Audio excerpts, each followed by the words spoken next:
OG Diaz nagbigay ng detalye tungkol sa viral picture and video ni Richard Gutierrez at Barbie Imperial. Ayon nga sa nasagap na chika ng talent manager na si OG Diaz patungkol sa kumakalat na picture ni Barbie at Richard, wag daw bigyan ng mali siya ang larawan na iyon na kung saan ay magkatabi si Richard at Barbie. Natural lamang daw na naroon si Barbie sa bar na iyon dahil isa siya sa shareholders ng Tipsy Pig.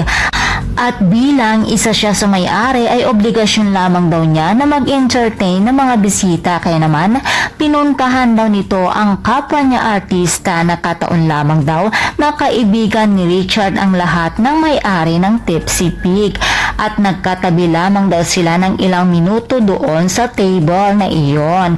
Binigyan naman daw agad ito ng mali siya. Alam naman natin lahat na mainit pa din pinag-uusapan sa social media ang hiwalayang Richard at Sarah, kaya naman hindi rin may iwasan na tinututukan ng mga tao ang buhay nila, lalo na at kung may nakikita sila na may kasamang iba.